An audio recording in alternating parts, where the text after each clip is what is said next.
Welcome to the next episode of The Kickback. I'm here today with a very special guest, Jordan Glover. Hello. Hello. Thank you so much for having me. And thank you for coming on to the My podcast. pleasure. You've been absolutely amazing. Thanks. Probably the nicest, famous person I've met so far. Oh, I don't know if I'd call myself a famous person. Well, you're getting there.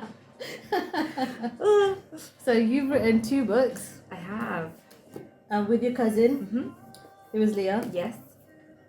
England captain and Arsenal vice captain. Yep. Yeah. Yep, she is. So, and you've got a 3rd book on the way. We do.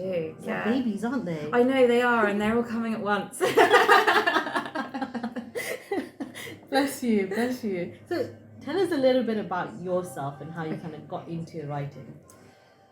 That's a really good place to start. I mean, I think fundamentally I got into writing through reading, which was all I did as a kid. I never went anywhere without a book. I remember getting my first library card and I was just permanently attached to the place. I used to take books everywhere with me.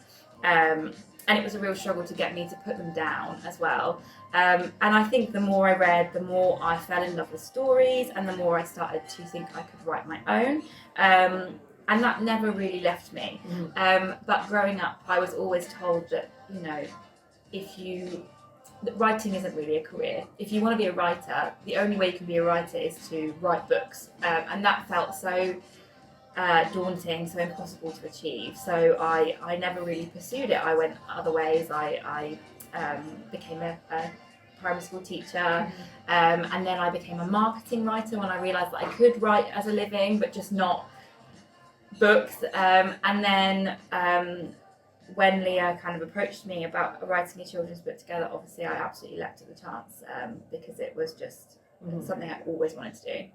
So she approached you to write the book? Well, actually, if I'm being really accurate about it, she didn't ask me. She just told the publisher, I'm going to write a children's book with my cousin. And then she said to me, I've said this, but do you actually want to do it? But I think she knew that I was never going to say no to that. Wow. So yeah. She took a kind of a, would you say it was a risk? Would you have ever said no? I would never have said no.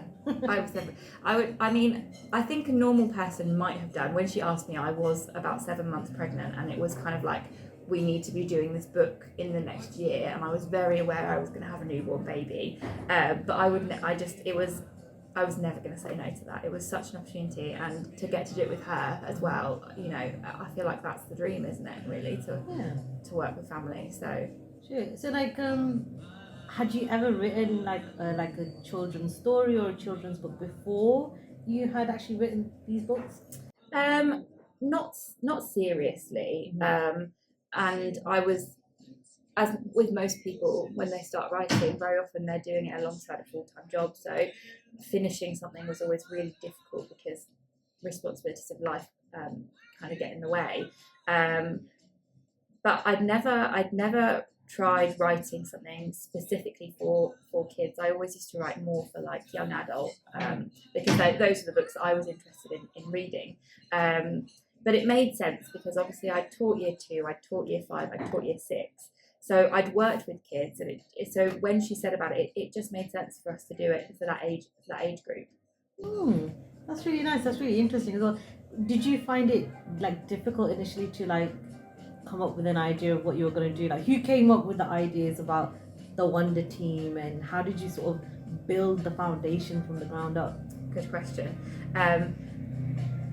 We actually sat down together and had a conversation about what it could be like, and I do have to give a bit of a shout out to my mum here because she was a primary school teacher, and she actually said to me, wouldn't it be really great if you went back in time and visited all these really important historical figures? And when I mentioned that to Leah and we talked about it, we just felt that it felt really good.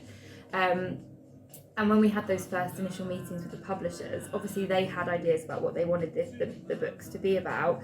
And when we said, this is what we've been thinking about, they were like, that's perfect, that's great. So it was very, coming up with this first initial idea was very collaborative. Obviously we started with the Forgotten Footballers because that made sense to us. You know, Leah works in football. They just had that amazing Euros win, kind of breaking through all these barriers, and there was this story sitting there about these amazing women who tried to do the same thing and hadn't been able to, hadn't been allowed to. So we just felt that was a natural jumping off point for us, to start exploring all these wonderful women in history that haven't got the attention they maybe deserve. That's really interesting. And in terms of the characters, so how did you come up with the characters? Like, what was the discussion behind, like, because the characters themselves, they're very diverse, even their personalities, like, they bounce off each other, but they're their own independent, like, personalities and stuff. So how did you mold those characters? We were really, really, really keen for them to be separate, to be their own people, really. And I think we wanted these books to appeal to a really wide range of kids, and we know that not every kid is the same. It would have been really easy for us to just make them all football mad because you know, Leah has a fan base there who are already invested in football, but there are so many kids out there that we wanted to appeal to that maybe don't have that interest. So it was really important for us to give each of the characters their own interests, their own personalities, because we wanted someone to pick up that book and think, oh well, I don't really like football, but I love photography, I really resonate with George, you know, his interests really speak to my interests. Or I love drama and Mimi loves drama. We wanted kids to know that they don't just have to be one thing, they can be a number of things. Just having one interest doesn't mean you can't have lots of others. Yeah, and it's nice. What's really nice is that all of the characters actually support each other. Yes. Do you know what I mean? It's just because you're not interested in something doesn't mean that you don't support them. No, 100%. Which I think is actually it's something that Leah said before quite a lot in interviews when people have like said, oh, what's the point of women's football and stuff like that. But this book is just kind of like, well, you might not be interested in it, but you can be supportive. Yeah, There's nothing absolutely. wrong with that. I can't kick a football to save my life. I You cannot try, kick. don't worry. I honestly, if you put me in a pair of football boots and set me on a football pitch, expect to be disappointed. That doesn't mean that I won't go along to as many of Leah's matches as I can go to support her. It's a different thing entirely. Yeah. And I think we were really keen for that to come through. And like I said, we didn't want to alienate those children who don't necessarily have an interest in football. Yes, it's Leah's interest, and yes, Mimi plays on the football team with her, but we wanted these books to be really rich with other things that they could identify with. Okay. And apart from Leah, are any of the characters based on people that you know or were inspired by? That's a really good question. Mimi, I don't know if we've actually told her this, but Mimi does have elements of Leah's childhood best friend, because she has that kind of feisty vibe. I think I put a little bit of my natural worry and anxiety into George. And if you have read The Wonder Team and The Forgotten Footballers, there, I have to mention it. There is a policeman who appears at the end called I think he's called Officer Stumpy, and my father-in-law is actually a policeman, and we very jokingly, not me, but his sons very jokingly sometimes call him Stumpy. So I put that in there as a bit of if I'm going to have a policeman in there, I should probably make it my father-in-law. Oh my god, I love that, and he knows that, right? He knows that. It's not going to come as a no, surprise. it's not going to come as a surprise. He's actually, I think he is the only one in these books who has such an explicit cameo. So I'm trying to get better at weaving people in. Oh, I love that. That's absolutely brilliant. I mean, you've got the third book on the way as well, don't you? Yeah. You announced that, was it last week? Yes, I think it was. Yeah. Yeah, you announced that last week. So when's that coming out?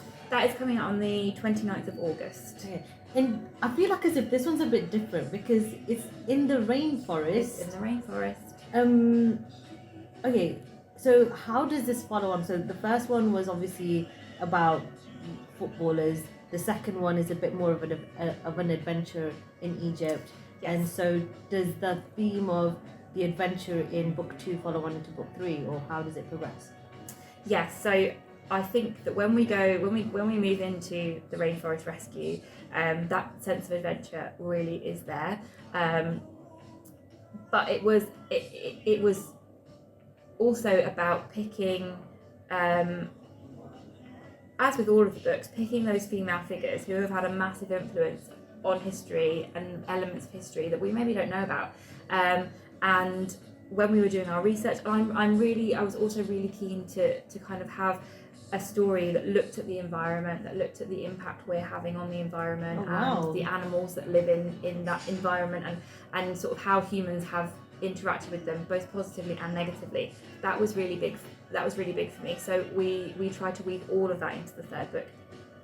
I love these two books, but I do think if I had to have a favourite, and parents don't have favourites, but if I did have to have a favourite, Rainforest Rescue might be mine. Really? I really loved writing. I loved writing these, but I loved writing that third book. It just seemed to flow. Because you're also quite a keen gardener as well, aren't you? I do I love being in the garden. I can't really grow fruits and vegetables, but I love growing roses and flowers. Dahlias are my project this year, but the slugs have eaten them to bits and pieces, but that is another topic. Oh no, I mean that's amazing. I mean, I can see how that's going to appeal to even a wider range of people as well, especially people who are like very passionate about the environment and trying to do conservation and everything like that. So I'm really excited to I'm not going to ask, actually, am I allowed to ask for any spoilers? Oh, can I give you any spoilers? This book, as well as focusing on kind of conservation and wildlife, it was also about, the big theme we wanted to look at was competition and what happens when you are sharing a stage with lots of people, and how do you shine your own way. And that's all I'm going to give you. Wow. Very good at giving riddles as well, apparently. Well, when we were doing the promo for Fairy's Fortune, someone said, "Can you give us a teaser?" And I said, "It's just really hot," because I didn't know what else. I was like, the weather really gets quite warm in the next book, and that's all I said. Wow. Okay, I can't figure that one out. We'll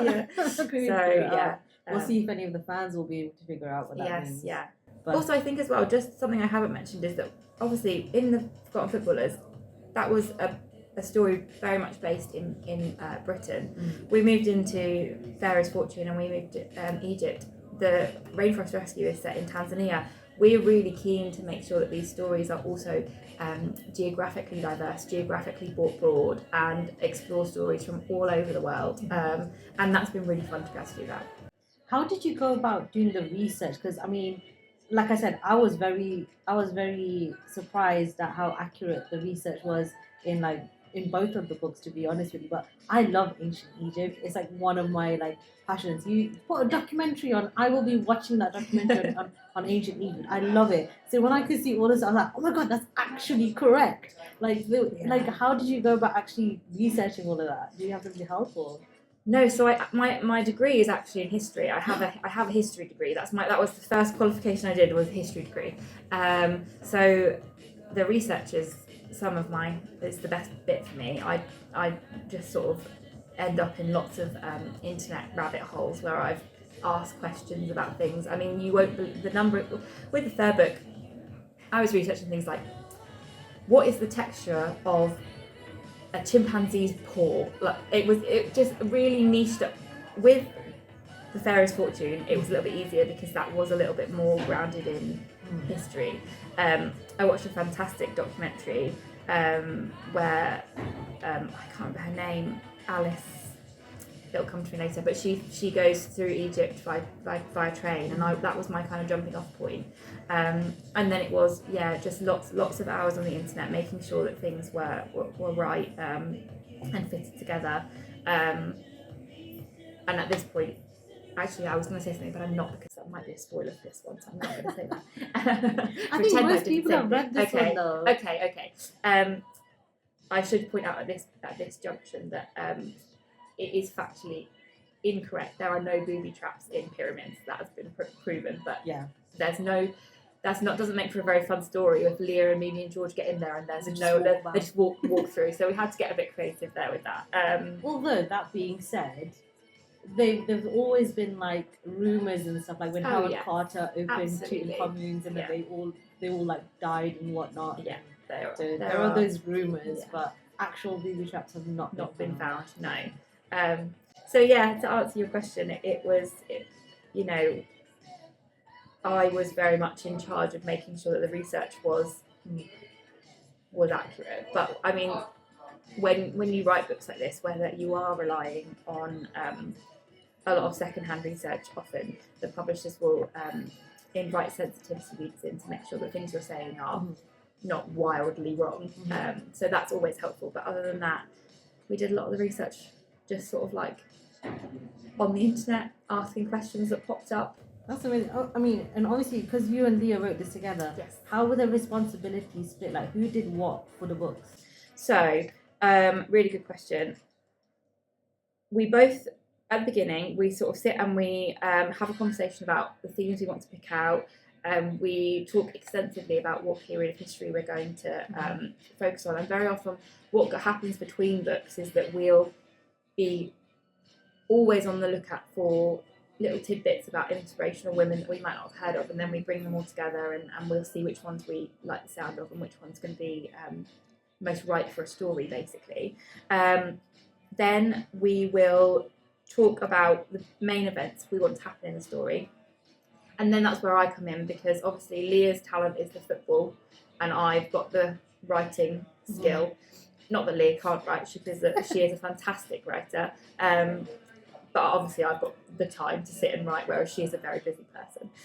So then I will take our events and we'll pull together a chapter plan, and then I'll go away and sort of write them, and then we send the manuscript back and forth quite a lot, talking about bits we like, bits we need to kind of amp up, things we want to change, and then we also get all our editors, the publisher, involved with that at that stage as well. Has there ever been a point where you guys have disagreed on a concept or an idea, and how did you guys who's the really stubborn one? Is it you or is it Leah? We've actually never disagreed about anything. Touch wood. Touch wood. We've never had a disagreement about the events or the books. In terms of stubbornness, I think out of our family, we are probably two of the least stubborn people. We're quite flexible with each other. So yeah, we have been very lucky. We haven't had any massive disagreements where it's been like, right, I'm not writing anymore until. That's never happened, thankfully. Wow, if it was me and my sister, I mean, I love my sister, love you, sis. She has to say that. I really do. No, but honestly, no, because like, I mean, yeah, me and my sister will do it. We can have we'll have disagreements on like the tiniest of things, like don't sit there, sit there, for example. But no, but yeah, okay, that's really interesting. Yeah. So you guys.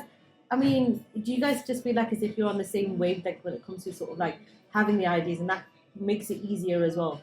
Yeah, and I think because as a family we grew up so close, we have a lot of the same values. So when it comes to what we want the books to represent, there's never been any issues about that, because we're on exactly the same page. Where has those values come from? Where does it emanate from? Like where has it come from? We have a really, really strong, supportive family. You know, our parents are a huge influence on our lives. Our grandma is a massive influence on our lives. You know, we spent so many years, all of us cousins together at her house, and I think really that everything does come from that point. You know, I've also got a really supportive. Leah and I are related on my dad's side. I've also got a really supportive family on my mum's side as well. And I think growing up, that influence was just really strong for us, and we've carried that with us sort of as we've grown up. You know, we've all got different lives, and we've moved away to different places, gone to university, you know. But we've all come back together, and I think that's a real testament to those values that we did grow up with, and just that strength of like the relationships that we built when we were kids. What would you say is like the core value of your family? The one thing that really keeps you guys so solid? That's a really good one, because there are lots that pop up when I think about it. What for you then? I think that the thing that really keeps us together is acceptance. It's acceptance of who we each have decided to be, and who, you know, what we've decided to do with our lives, and accepting of that. And so again, it comes back to supporting that. You know, being loyal to each other. And showing up for each other. I think that's the big thing with us. People often say, you know, why, how are you so close? And I think it's because we choose to be. We've reached a point in our lives where we could say, okay, I'm not going to put any more effort in. I'm done. We live, you know, far enough away from each other that could be easy. But we make the effort to see each other and to stay in each other's lives, and just to let each other know, you know, that we're there. We love each other, and I think that's been so important for us. That's really beautiful, and do you know what? I have to say that what you said, it also translates into the books as well. That you can see that. Yeah. Do you know what I mean? And like, I know that this is for kids, but like if I'm reading it as an adult, I feel like as if I can feel those values. Like for me, values is really important as well. Yeah. Like what I've grown up with. So what you're saying really resonates, and I think what you've put into the book shows how society can also be. Yeah, I think you're completely right. I think you are.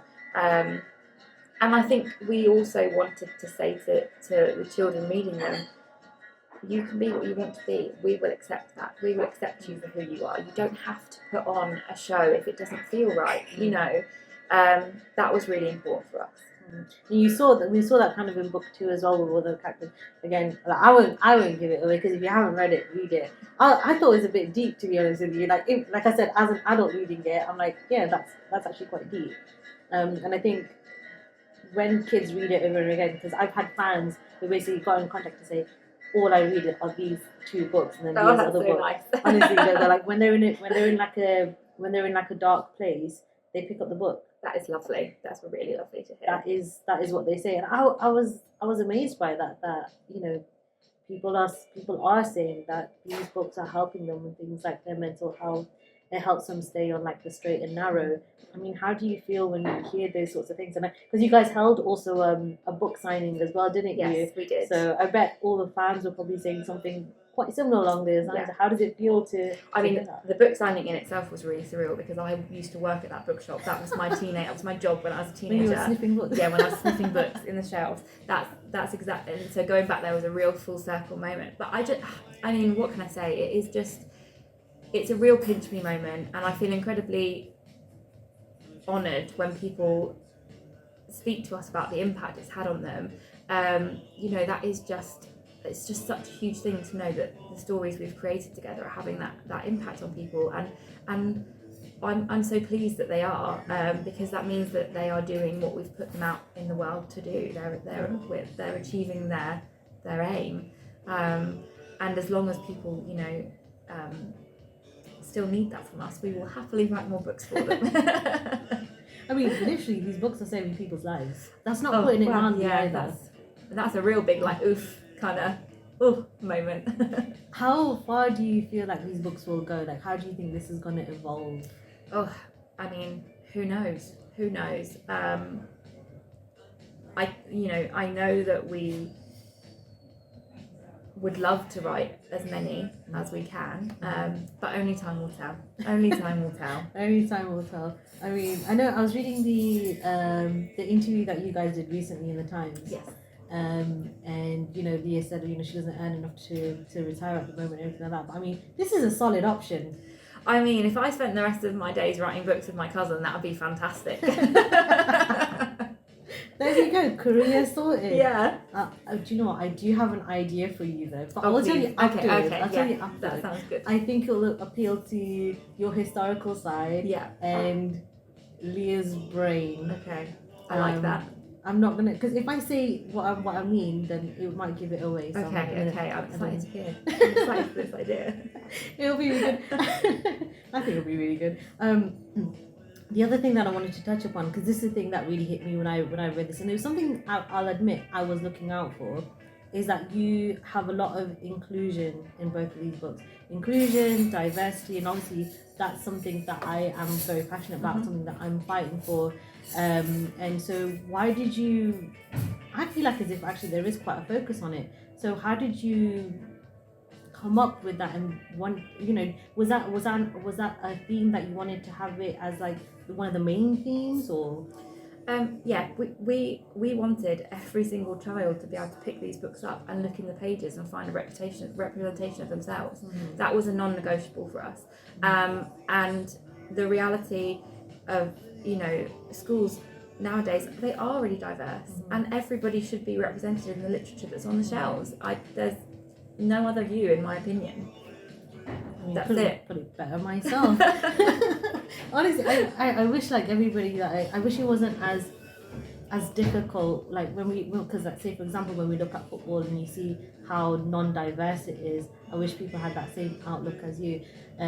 Does Leah feel the same way about that as well? Because obviously like she's spoken about it before about how non-diverse football is and that sort of thing, and in these books it seems like as if she's like low-key trying to make a change in that, putting her opinion out there and being like, we need to be more diverse. Yeah, absolutely. I mean, I don't want to sit and put words into her mouth, yeah. But knowing her as I do, I know that, and looking at it through the lens of these books, ultimately we started with the aim of wanting children to feel as though they could become whatever they wanted to be, no matter where they've come from or who they are. And that extends into football, everybody, and just not even just football, just sports in a wider sense.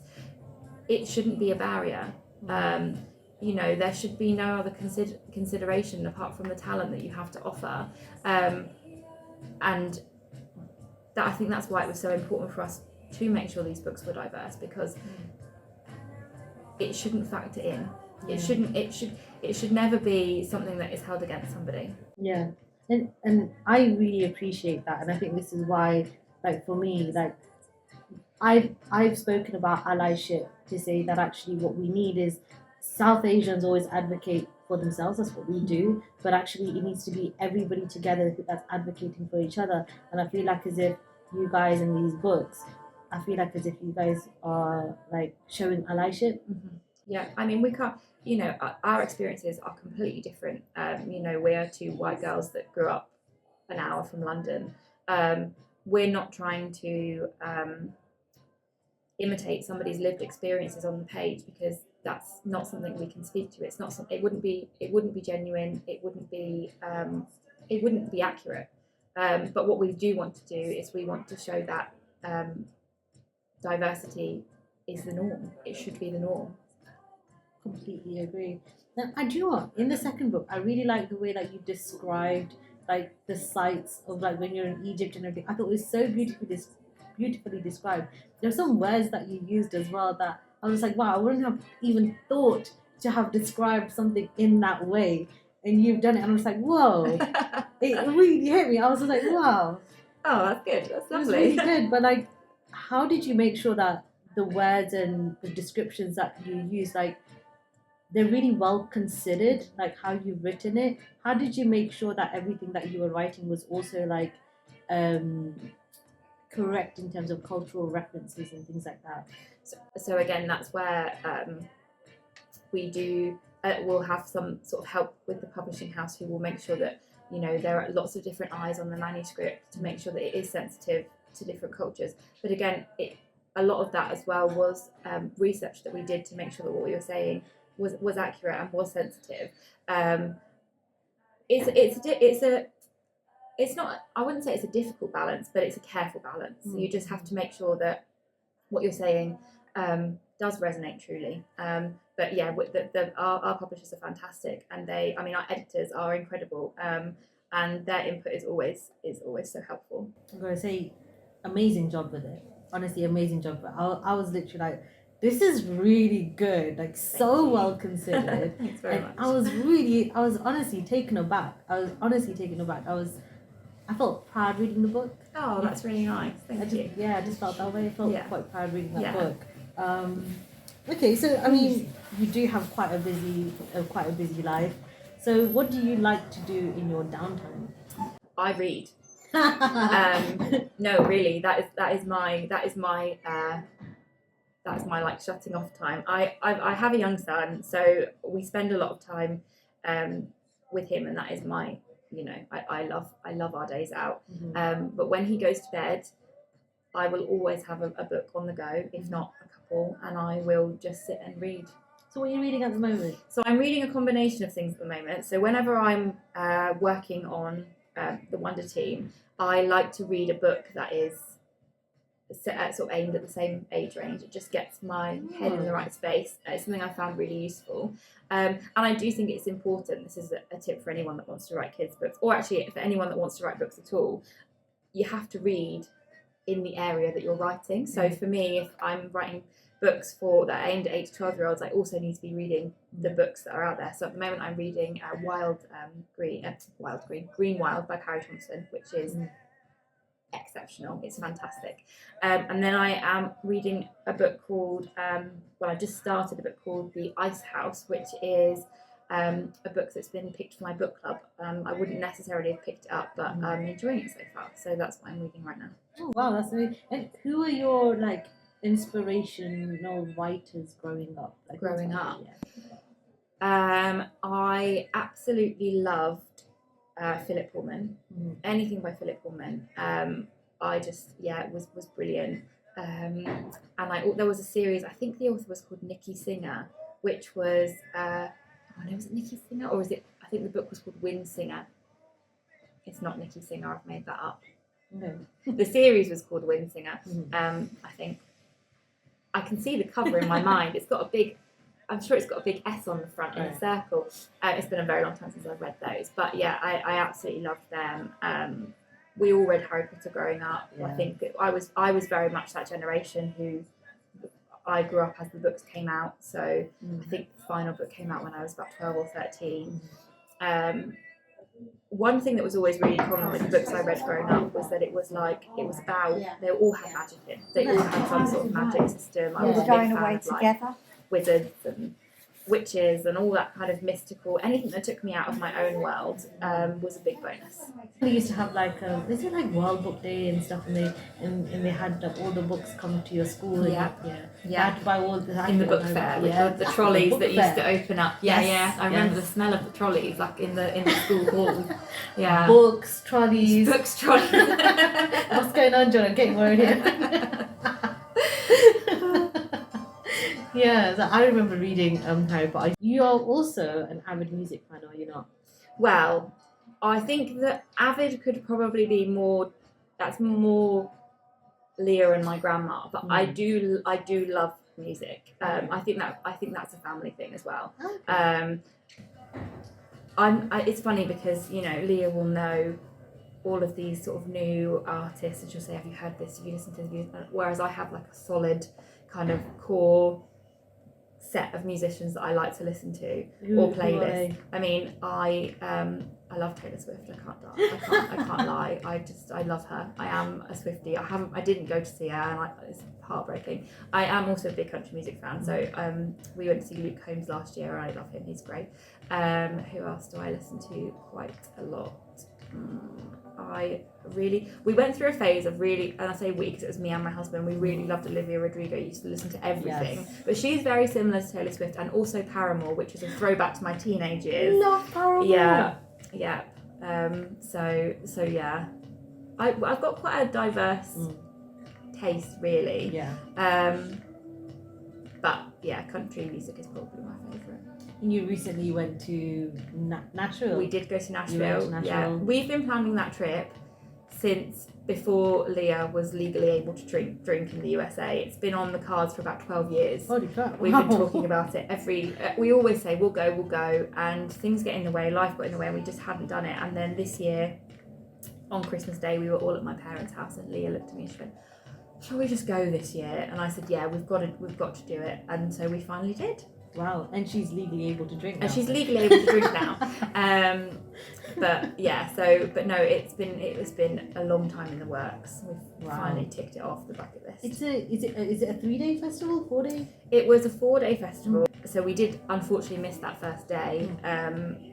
and then it ended on the Sunday, and then we had a little bit of time afterwards just in Nashville exploring, which was really good. Yeah, it was really good. It was my first time in America. I've never been to America before. That was your first time? Yeah, it was, yeah. Oh wow. Oh yeah, and you did mention that you don't like flying. I do not like flying. I am, I'm not a very good flyer.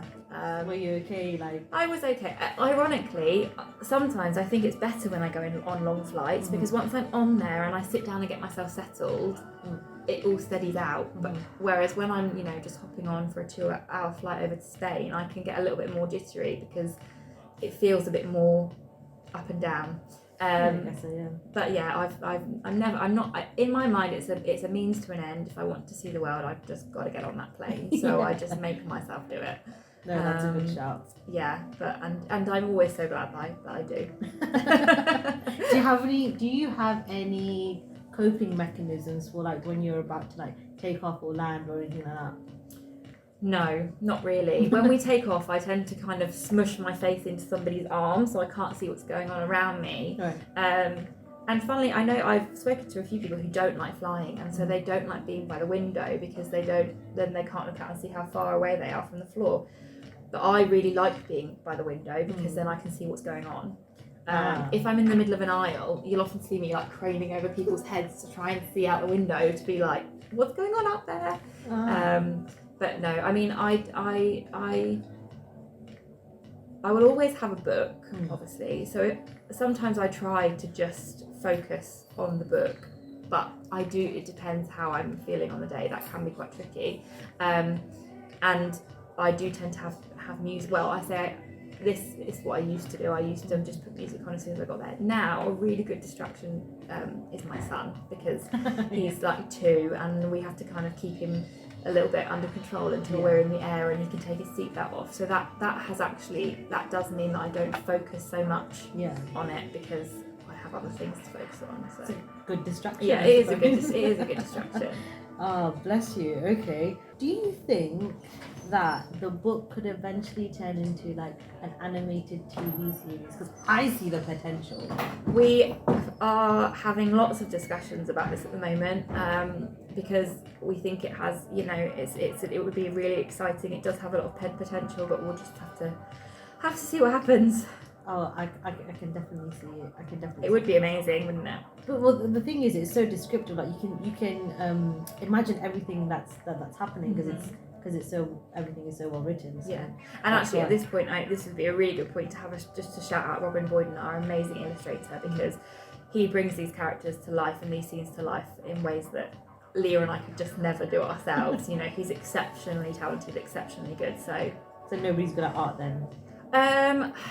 I like drawing, but just not enough. Not this level. Not this level. Our Uncle Nick was a really good drawer. He was a really good artist. So and my dad can kind of draw. So there are strains of it, but not to this level. Robin's on another level. It's very well. It's very well illustrated. I always get really excited when I get the email through saying, "Oh, Jordan, we've had the first round of illustrations from Robin." I just get to scroll through and see, because sometimes I'm not sure what scenes they decide to pick out and illustrate. So then when I get them, it's a lovely surprise, because I get to see what they've brought to life. Ah, that's amazing. The other thing I actually wanted to just talk to you about is you went and saw Gavin DeGraw, didn't you? Yes. I love One Tree Hill. Yeah, One Tree Hill is that is a real throwback to my high school years, secondary school years. God, yours is high school, mine is uni. Yeah, no. Oh well, I think I was just on the cusp of uni. Yeah. I must have been, by the time we got to the later series, I think I was on my way to uni. Yeah. But I have them all. I think I said to you, I have them all DVD box sets. I just loved them. They were so. Most recently, because my husband never watched them, and we kind of we started rewatching. Yeah. He hasn't seen them all through, so we're slowly working our way through those. But what does he think? I think so far he likes it. Okay. Good. I think it's sometimes a bit jarring now when you look back at TV shows that were filmed in the early noughties and they look so old. It takes a little while for you to get into them, but yeah, I think he enjoys them. Who's your favourite character? Peyton? Yes. Solid. But you know, when you said, I always think, oh, she was the typical, like, I'm not like other girls, I'm a different kind of girl. And I look at it now and I'm just like, oh gosh, what? It's such a cliche. But I just loved Faith, although I really also did love Hayley. Yeah. And Nathan had such a redemption arc, Yeah. like unrivaled redemption arc. And then I think, see, this is the thing, because I can never make up my mind, because at the beginning, Brooke was just so awful, and then towards the rest of the, as she developed as a character, I have got a real soft spot for Brooke. I do like Brooke, but I agree with you. Peyton was my favourite. I don't know, because I think I agree with you, because she's like moody, awkward, but solid taste in music. Yes. Also wicked artist. Oh, such a good artist. So good. Yeah, so I good. was like, also, I was always really jealous of her hair. It was always just so perfect. I just used to look at her hair like, I don't understand how you have hair like that. It's just so good. I think she had hair and makeup. I think she probably did. In terms of couples, right, which one do you agree with? Lucas and Peyton or Lucas and Brooke? Lucas and Peyton. Yes. Yeah. Lucas. It was always going to be, wasn't it? It had to be. Had to be. I feel like as if it kind of went down though after they left. Yeah, I think that it did kind of. I mean, I still watched it all, but yeah, I think it wasn't. I'm pleased that Brooke stayed in it, because I think if more of the originals, and obviously Hayley and Nathan, but if more of the originals had left, I think it wouldn't have been quite as good. Yeah. Do you watch Grey's Anatomy? Love Grey's Anatomy. Love Grey's Anatomy, and I feel like as the originals sort of like disappeared, it kind of fluctuated a little bit in how good it was. I actually haven't seen the most. Well, a little bit. I actually haven't watched the most recent series because it just sort of tailed off for me. I mean, we're on series 19? It's 20. 20. Oh my goodness. Yes, to be fair, my favourite Grey's Anatomy character has to be Christina Yang. Oh, she's unparalleled. Love it. Although I really like Alex. I felt like they did him dirty. I don't want to say anything in case people are watching, so I don't want any spoilers, but I feel like they really did him dirty. That was not the way it should have gone down. He was better than that. Yeah. I loved Alex a lot. I think I'm a bit of a sucker for a redemption arc because he's awful at the beginning and then he just becomes this lovely person. He actually has a conscience. Yeah, he does. Whereas before he didn't really have much of a conscience. Yeah. He was happy to screw people over. Oh my goodness, completely. Yeah. So yeah, I do like Grey's Anatomy. I finished watching The Good Doctor. Have you seen I that? haven't. So good. I haven't. Is that on Netflix? That is on. Or is it Disney Plus? Oh, do you know what? I think it's on Disney Plus. I've seen it. I remember seeing it, scrolling and seeing it, and thinking, I should watch that. It's really good. It's based on a Korean drama. Oh really? So you know it's gonna be. You good. know it's gonna be good. You know it's gonna be good. I love K dramas. Yeah, I see. I haven't watched any K dramas. I really God. should. See, I really get should. your head out of the book, George. I know. I need to watch more telly. This is a big thing in our house. My husband he loves films. He loves TV. He would sit and just watch back to back, whereas I like to read, and I am so easily distracted. So if he has the telly on and I'm reading, I can't focus on the book because I just watch what's on the screen. So he'll say to me, "What do you want to do tonight? Because if you don't want to read, we'll watch. But if you want to read, I might play something or whatever." Yeah. And it's a constant debate. Are we going to read? Are we going to watch? Let's just have like a movie night in it or something like that. We balance it. At the minute we're watching Yellowstone. Is that good? Very, very good. What's the storyline for that? Okay, so it is basically about a ranch in Montana called Yellowstone, and the guy who runs it, he's been working on the ranch for his family have basically founded the town, so it's been there a long time. And it's about there are lots of forces outside who are sort of threatening his way of life. It's kind of like cowboys and gangsters. That's why you like it. I do like it. Yeah, I did. Can you ride a horse? I did horse riding lessons. No way. But they came to a halt because of lockdown and the pandemic. But when I was a teacher, one of the other teachers, she owned like she owned stables, and so she taught me. I used to ride on this old horse called Toby. He was very grumpy, but really kind of placid. And I keep saying that I will restart it again because I did really enjoy it. It's much harder than it looks.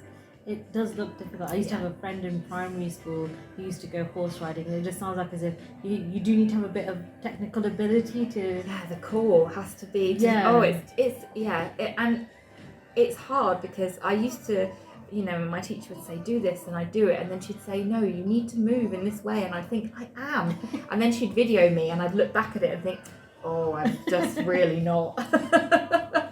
And it's so hard to correct yourself when you can't see. But yeah, I mean, I really enjoyed it. I don't think I could ever ride a horse. I'm a bit too because the animal's also quite large. I'd be quite scared. Yes, they're definitely scared. Yeah, I mean, and I agree with you. I enjoyed it, but I used to find Toby scary. Yeah. In a way that was like, are you going to bite me? He did like to bite things. He trod on my foot once. That was, luckily I was wearing my riding boots. That was a bad day. They are so much bigger, and generally I say they're quite calm, but it just depends on, they're like people. They've got different temperaments like people, so but I stuck to peaceful, calm, doddery Toby, and that was fine for me. Do you know what? I've got to say that I'm getting better with dogs. Yeah. Because I used to be. I am still a little bit afraid of dogs. Yeah. My friends will attest to this. It's probably because when I was in India, right, and we were on holiday, normally we'd give a roti to the dogs, they were stray dogs, and we'd give it. The dog bit me. Oh, see, if you have a bad experience, that's it. It's really hard to get past, and again, they're unpredictable. One dog is not the same as another, and it's really hard to judge, isn't it? It is so hard to do. My friend has a little. I don't know what it's called. It's just a small dog. A small dog. It's a small dog. It's got curly brown hair. That's fine. Honestly, it's kind of like a poodle. A cockapoo.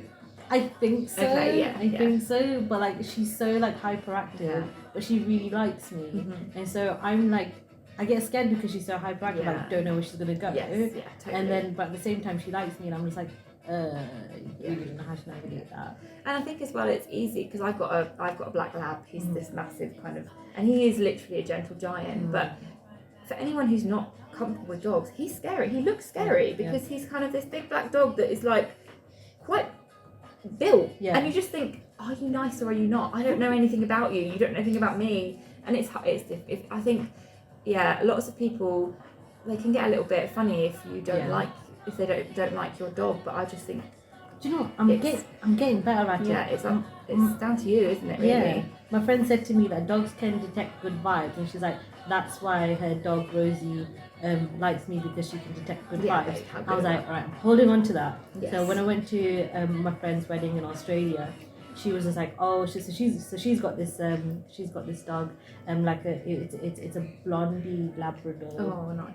And she's like, don't be afraid if he starts barking. He barks at everybody and everything like that. I was like, okay. So she opens up the cage, and he doesn't bark at all. He just comes up to me and gives me a hug. Gets your good vibes. He knows you've got good vibes. Honestly, I was just so surprised. But that's the thing, isn't it? Fear isn't a rational thing. You know that something, it's like flying. I know that there's a small chance anything's going to happen to me while I'm in the air, but it's not. It's an irrational. It's complete, and I'm aware it's completely irrational, but it's hard to get over that emotional hurdle. To be fair, I'm going to say this, but hopefully it won't scare you. Don't tell me. I've made some really good progress.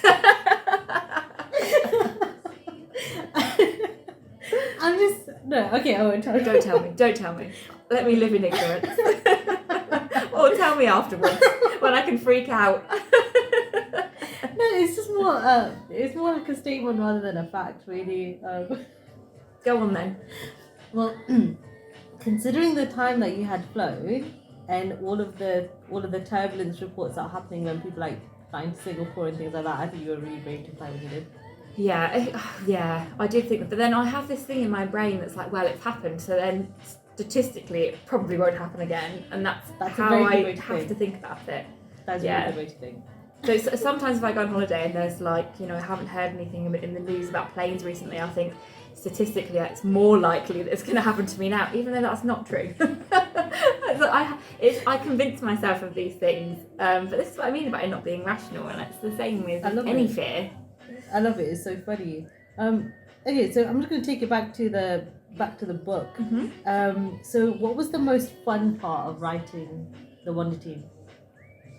The most fun part, I think, is definitely coming up with that initial idea, like, you know, where are we going to go next? Who are we going to focus on? That is really, really good fun. But then I also like the research. You find out some really interesting bits of information, and then it's really lovely to try and thread that all together. Yeah, those are probably my favourite bits. And what was the most challenging part? The editing. So when you send off that first manuscript, and my wonderful editors look through and they send it back with their comments, and I have to say here, I think it might be my background in teaching, but I'm a really big fan of feedback, because I just think you can't get any better if you're not getting that constructive criticism. So I really look forward to getting their edits back. But sometimes when I'm trying to work all the comments in, and these documents are like, you know, 190 pages long, and I'm scrolling through trying to make sure that everything's sort of consistent, and sort of saying to Leah, have I missed anything? Have we forgotten this bit? And it's just a little bit, yeah, sometimes I can give myself a bit of a headache when it gets to the editing. And how did you come up with the name, the Wonder Team? Who comes up with the titles? How does it happen? So the Wonder Team, Leah and I came up with together. We were just throwing ideas around, and we settled on that, and, you know, our publisher loved it and everything. And then these little bits that come after for each different book, again, that's a little bit collaborative. We just throw ideas around until we find one that we feel fits nicely, and it kind of embodies the story. My husband actually came up with this one, so I've got to give him that credit. You're like, you didn't mention me. Yeah, I know. Need to give him his moment. So yeah, it's a really the titles are all really collaborative. What was the book almost called? I think for a while we threw around Team Power. That was one of the ideas. But I think we settled for the Wonder Team because we also wanted it to be. We wanted to inspire that kind of wonder in history and that wonder in reading. So we liked the fact that this word wonder applied to different things. Yes, Leah and her friends are wonderful, so that applies to them. But we also wanted it to apply to the fact that there's so much joy and wonder to be found in the world around us. Oh, that's so beautiful. So that's why we settled on this rather than sort of something like Team Power. Yeah, sounds more like a team in The Apprentice. It does a little bit, doesn't it, Team Power? Yeah, it does, you're right. It's a great title, but we felt this fitted a bit better. Yeah, I would agree with that. I think that works well. Did you ever get a writer's block, like writing any of these books? So far, no. What does happen sometimes is I will sit at my laptop and I'll start to write, and then every sentence is like clawing. Oh yeah. Sometimes the words don't flow as easily, but those are few and far between, luckily. And I think as well, the reason I don't think I've had that writer's block yet is because when I was younger, I used to be very convinced that everything had to be perfect. I had to write the perfect version that first time. Growing up, I'm aware that's not the case anymore. Yeah. So I'm very much going with the mentality of just get the words down on paper, Jordan, and once they're there, you've got material to play with. Yeah. Once you can't do anything with a blank page. So that just means that now the words flow a little bit more easily. Because if I think, I've just written that chapter and it was really bad or really rubbish, I've missed off half a dozen things, I know I can go back and make it better. Yeah, that's true. It's a really solid piece of advice as well. Like, just be able to, like, I think that's how I write my essays as well. Like, just get everything out there. It doesn't matter how bad it sounds initially, but you can always make it better. Yeah. And, you know, be forgiving of yourself in that respect. That blank page is so scary because you just sort of think, I think we all just go at it with this has to be amazing, but you can always go back. But if you've got nothing on the paper, you're always going to be stuck in that, where do I go? What do I do? What do I say? Whereas if it's already there, you can say, that's rubbish, but this sentence that I've written next to it's great. Yeah. That's amazing. Is there any message that you'd like to share with our audience who are watching? I guess just to reiterate what we wanted these books to be about. You know, you can be whatever you want to be. Hold on to those dreams and chase them. But just remember that you don't have to do it on your own. There are people around you who will support you and accept what you want and love you for it. And if you haven't found those people yet, then they are out there. That's beautiful, Jordan. Thanks. That's so nice. Right, so obviously we asked fans to also Yes. submit some questions, and boy, were there a lot of questions. So we've already covered why you decided to write the book, and it wasn't your decision. I'm very pleased to have done it though. Okay, so one of the questions was, how true to real life is book Leah versus real life? Not at all. Not at all. We wanted book Leah to be her own person. There are sort of things that I will put in that do reference real life Leah. You know, like the ham sandwiches. Yeah, I think in the second book she does eat a ham sandwich, and I know in the third book there is a line about her being a bit braver with the food she eats because our Leah isn't the most adventurous eater. But other than that, we really tried to keep them separate. We wanted book Leah to be our own person. Oh, there we go. So now we know that book Leah is not like real Leah. No. Okay, so will the books be translated into different languages? Great question. I would love for them to be. That's a decision that doesn't lie with us necessarily. That lies with the publisher. It would be incredible though if they could be. So okay. I guess watch this space. Okay, fingers crossed that they are. Fingers crossed. We've got a few young readers in other countries, and like their parents got in touch to say, "Oh, really? Yeah, okay. Well, I can always pass that message on." Amazing, thank you. So since you enjoy country music so much, this fan was wondering whether the storytelling nature of country music influenced you as a writer. Well, I don't know if it influenced me in what I write, but it is one of the reasons that I love country music so much, because I feel that the songs, I actually couldn't have put it better myself. They are literally stories set against music, and that's part of why I love it. And that probably does come from the fact that I love reading stories and I love writing them. So I'm sure there is definitely a link there. And right, so do you have any favourite songwriters? That's really interesting, because songwriters and singers are not always necessarily the same thing at all. So Dolly Parton, we love Dolly, and she's a fantastic songwriter. I've already mentioned that I love Taylor Swift, and I think that her lyrics, she writes a lot of her own songs in collaboration with lots of people. Obviously, it's never I think that's really important to say as well, that writing is never a one man or one woman job, one person job. It takes a village. But yeah, I do like Taylor Swift's lyrics. I think they're so singable. They do get stuck. And that's such a talent. Yeah. I don't know how she does it. I mean, I think some people are just gifted that way to have that kind of impact, I suppose, and to come up with these things. And I think she's not afraid to put her own vulnerability in the songs, and I think that really comes through in the lyrics, and it appeals to people. I really like the way that she sort of, like you said, is vulnerable, and anytime somebody criticizes her, she actually uses it as her strength. Yeah. She's able to convert that and use it as a strength. And be like, whatever. I know she's very divisive. I know there are some people who are staunchly anti-Taylor. And I'm not going to say those people are wrong, each to their own. Everyone has different tastes. The world would be a very boring place if we were all the same. True, very true. So, let's see. If you could travel back in time like your characters have, where would you go? Oh, this is such a good question.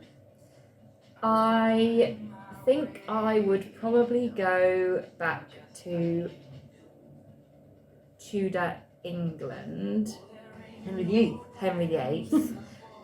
I don't think I could stay very long because there wasn't a lot of hygiene and everyone was always ill with various germs. So I'd maybe just go in for a fleeting visit. But I just find that whole period of history really interesting. Yeah, I just really think that would be amazing to go and see what Britain was like during that time. And I'd also really love to go. So this is sort of like pre 1600, before Scotland and England became part of the same union before the union happened. I'd like to go to pre-union Scotland. I lived in Edinburgh. I did my degree at Edinburgh University and lived in Scotland for 5 years. Got married there. I just go back very frequently. Lots of my friends still live there, and I adore it up there. So I'd love to go back to pre-union Scotland to see what it was like. Wow, that'd be actually quite cool. Yeah. I never thought about that. I've never thought about pre-union Scotland before. How interesting. Is that before or after the wall was built? That was after. After. So I think, am I going to get my dates wrong? Was it like 1604 that James the Sixth of Scotland became James the First of England? Oh, actually, I think you might be right. I think it was 16 something. Yeah. I just can't remember if it was 1604. Someone will know without me just double checking, because Google is our best friend nowadays. But I'd still think it would be really cool to go back and see what it was like. That would be cool. Can you remember the order in which each of Henry VIII's wives were like either divorced or beheaded or died? Yes, so we have divorced, beheaded, survived, divorced, beheaded. No, divorced, beheaded, died, divorced, beheaded, survived. I always do that thing. Yeah. Have you seen Six, the musical?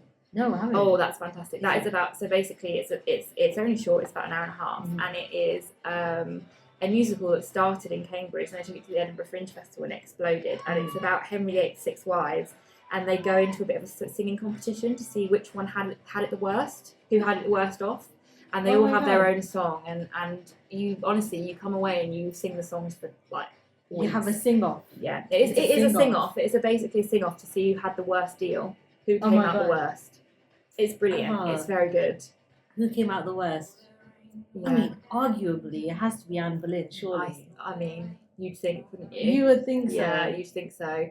Does the play spin it another way? I'm not giving any spoilers, so you'll have to go and see it. But I really would. I would go and see it in a heartbeat. It's so much fun. It's so much fun, and the songs are so catchy. I'm going to have to watch that one. That sounds really I honestly wholeheartedly recommend it. It's great. And also, the casts that they have are so they really go for such a diverse cast. It is so refreshing, and the outfits are absolutely banging.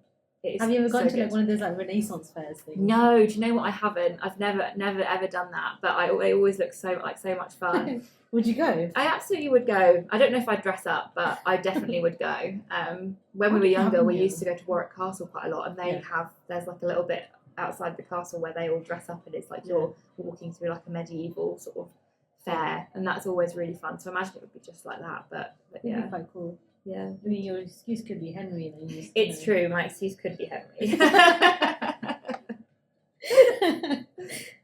Right, so this is an interesting one. As a cousin of a sports person, how do you support and love them through the highs and lows of professional sport?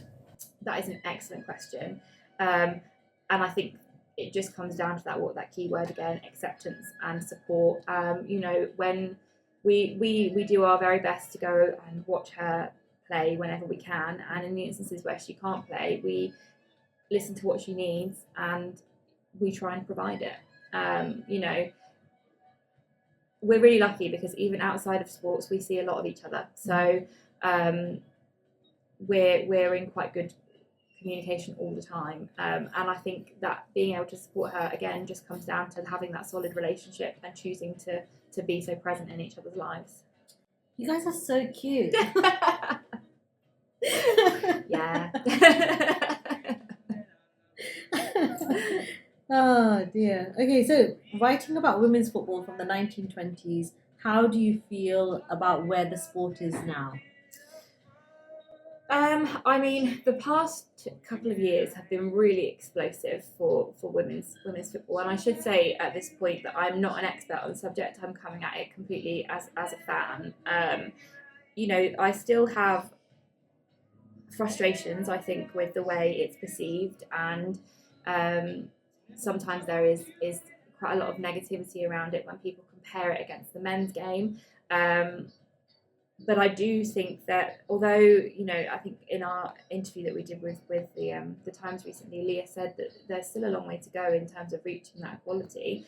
But we're the girls are chipping away at it, and they're doing some amazing things just by getting up there every day and living their dreams, and they're such fantastic role models. I think that goes a long way to helping kids look at them and realise what they can achieve if they sort of put their minds to it. I think that it's going to continue to grow in leaps and bounds. There's work to be done, but we're just at the beginning of that journey. I do also just need to say that although I've said we're at the start of that journey, I don't want that to erase all of the incredible female footballers that have come before that Euros win for the girls, because the girls now are standing on those shoulders, and we are where we are because of the steps they've taken before. But it's just wonderful now to have had that big win and to see that traction growing and growing and growing and growing. Well, that's the thing, you can't build anything without a solid foundation. Absolutely. And I think what history tells us is that despite all of the hurdles and barriers that these women have had to face, I mean, you hear, for example, like Hope Powell saying like they had to wear the men's kits and they were always like 10 sizes too big, and that's what they had to play with, or the pitches were like they were not fit for purpose, but they would still play on them because they had a love for the game. And I remember asking Jill Scott a question. I was like, was there any point where you felt like as if I'm just going to pack it in because it wasn't where it was? And she was like, to be honest with you, as long as I had a ball at my feet, I didn't care where we played. I think that's also what the difference is, right? These women just want to play football. Yeah. And I think people forget that for 50 years they legally weren't allowed to. There was a ban that, well, I say legally, it was banned. You were not allowed. Were not allowed to play in, and I think that was really damaging. And of course, there are lots of women who continued to, the Dick Kerr ladies who were part of the inspiration for this. They played on despite that in defiance of that ban. And there were lots of women who didn't let that stop them. But it's a huge thing. It's a huge obstacle to be faced with. So the work that's happening now is trying to leave that in the past. 100%. Couldn't have said it better myself. I mean, I just think about, like, when you hear about, like, for example, Lucy Bronze saying, like, she'd go and play for England and then she'd go back to her job at Domino's, for example, and you just think, wow. And I read today that, like, Blackburn Rovers women, for example, would only be paid £9,000 a year. And you're just like, really? How can anybody consciously say that that's okay? It makes it very difficult to pursue as a dream, doesn't it? It does make it does make people question whether this is the line they want to go down when there is that much struggle. And I mean, we'll still continue to fight for equality and equity within the women's game. That's always going to happen, because I mean, I'm past my prime. I'm not going to be playing football, but there are going to be loads of youngsters who are going to want to play football, and I feel like a sense of responsibility as well to be able to be like, well, we need to make sure that the game is safe for the future, so that people know that they can still go forward and pursue this if they want to. Yeah, absolutely agree with you completely. When I used to play football, there was no. Well, that's the problem, isn't it? And that's it's lovely to see that we're getting that investment as well in grassroots football. When we did the book signing for the Forgotten Footballers, that was one of the biggest. That was one of the nicest things, was seeing so many guys come up saying, "Oh, I play here, I play there." I know we had a couple of entire football teams that turned up. Wow. And that was just really nice. It was really, really nice to see that, it's having such an impact. Did you ever think that, like, did you and Leah ever think that it could be this big, like this impactful, like seeing all those girls come in and like literally like cry when they see you and stuff? No, I don't think we did. I think when we started it, it was a passion project. It was, let's do this thing together. This is going to be really good fun. And it's been wonderful to see the sort of trajectory that it's taken and how it's taken off. It's a massive privilege. What advice would you give to somebody who's just got into story writing? If you're writing, you should be reading. I know that sounds a bit flippant, but I think, when you get a job, you'll go on courses, you'll learn from mentors around you. It's a constant process of development. And when you're writing, if you're writing stories and your aim is to publish a book, your development has to come in looking at what's doing well in the charts currently, what books are doing well. And also, it's not even, I've said that, but writing also shouldn't be, I'm just writing to be commercially successful. If you like writing, it's because you love stories and you like writing those stories down. And part of the joy for me, definitely, in writing is being able to discover new writers, to see what they're doing, to look at the way they handle their craft, and then it gives me ideas for my own writing, and it pushes me to be a bit braver with the things I'm trying. So I do honestly think that if you want to write and you want to get better at it, you need to also be reading. So this is a question here where they're asking that if you were to do another book, would it be possible to focus on a children's book which includes different cultures in sport and how they navigate that? That is a really, really, really good question, and absolutely something that we could look at. I know that when we sort of started these, we said that the first book would definitely be sort of football based. We were keen to explore other areas outside of sport, but I think that would make for a fascinating topic to look at, definitely. So I'll just slot that one in the ideas back. No worries. That's all of the fan questions which have been done. So that's fine. I mean, there were some other questions. I think people really want to know what Leah's like as a person, whether her sports persona is similar to what she's actually like, or is that a sports persona type of thing? I mean, it's a really hard question to answer, because when I look at her as Leah, the sports person, and when I look at her as Leah, the person, she just is. Both parts of her are just Leah, my cousin, kind of thing. But I know she tries to be very authentic in both areas of her life, and she's a passionate person. She believes. She has some really, really sort of like solid beliefs, and I think she tries to imbue that in both areas. We have a lot of fun as a family. It's always, I'm incredibly proud of her and what she's achieved, and watching her, play, watching her speak on various things. I'm really proud of the person that she's become and the person she is becoming, and I'm excited for what's next for her. But I'm equally proud of the person who, comes over and lounges in the garden with me while my dad's cooking a barbecue. Like that, they're both facets of the same person to me. Ah, again, so cute. So I suppose what's really nice is and it must be really difficult though as well. Do you know what I mean? Like, you do want to be your authentic self and stuff, but you have to also make sure you've got boundaries and you protect yourself. I think that's the case with any job. It's, 100%. You're totally right. Everybody has a professional hat and everyone has a personal hat, and that does serve as a sort of protection, so that you can go and kind of and have that downtime and that relaxation time as well. I truly hope that she does get that downtime, because half the time, sometimes it does feel like as if there is a lot of hyper focus. And balance is important. It is important. I mean, I guess I know she absolutely loves her job, and she feels very privileged to be where she is, and I don't think she'd swap it for the world. No accountancy. Oh well, I mean, she's always. Do you know what? She's always been so good at maths. That is one thing that's one area where we are so different. Me and maths did not get along at all. So accountancy always felt quite natural for her. But this is the other thing about Leah. She's a smart person. She plans for all contingencies, and having that as a backup is a good thing. No, I really agree. Good thing. I always really liked differentiation. I love that in maths. Gosh. Now you're throwing me back.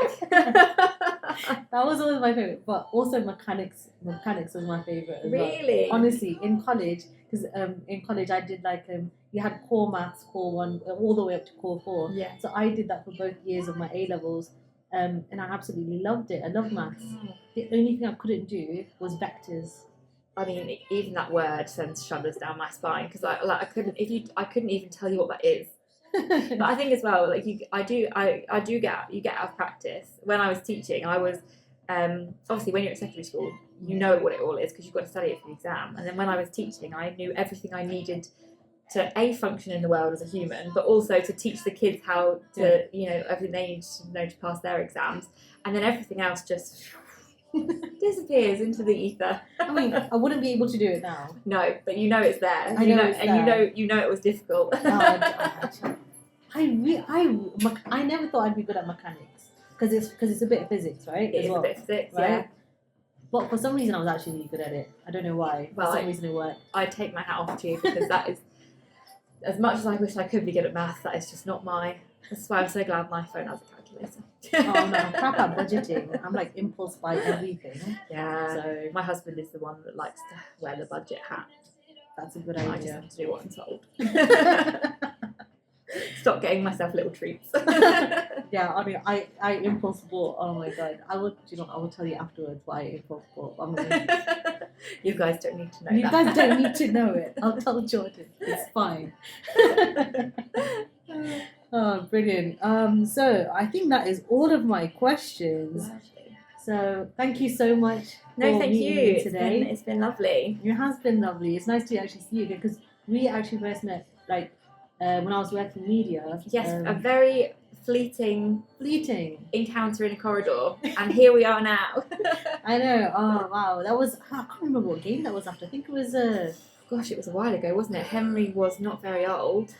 I think you gave him a sticker. I did give him a sticker. It was She's one of our own. It was one of. It was. I don't know whether he recognised it or not. I mean, he was a little bit vacant at that point. I don't think he really recognised much. He was quite small. Does he get through the games okay? Is he? Yes and no. He gets a look because it is quite a lot of sitting, and when you're quite far away, so he can't sort of see. And he knows it's really cute because if ever he sees football, he will point at it and say Leah, and he just assumes that Leah's on the pitch because he knows that that's what we go and watch her do. So cute. Yeah, it is really sweet. So he does know that, and we have a couple of annuals, and she's on, and he'll like pick it up and be like Leah. And he knows where she is, points at her. That's so adorable. Yeah. Is she a good aunt? She is. He adores her. Oh. He absolutely adores her. Just like the rest of the world. Is there anything she can't do, Jordan? Oh, well, I'll have to see if I can discover that for you, and I'll let you know. So basically, right now you're saying that she can do everything. She can't cook. Why am I not surprised by that? Actually, she can cook some things.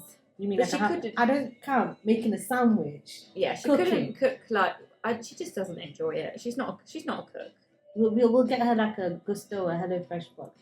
Yeah. I mean, she's just followed the recipe. I'm sure. Yeah. Do you know? I've got one of those friends voucher thingies. She can have one of those. And she'll be like, "No, I can't be asked to do this box. Forget it about it." I don't think she'll mind me telling you that she can't cook. I mean, I felt like it was kind of a given. Yeah, it's not her area. No. I mean, after all, you described what was in her fridge. Yes. It's funny because I always know that before I go over, if I'm hungry, if I haven't had to eat, I need to get myself a sandwich or something because there will not be anything in her house that I can make a meal with. But if she gets a burger, it has to be completely plain. Bread, bun, no sauce, no cheese, no lettuce, no tomato, bread, bun. That's it. But it's dry. She just likes it. I don't know what to tell you. I mean, like, I don't know what to tell you. She likes steak. Okay. That's I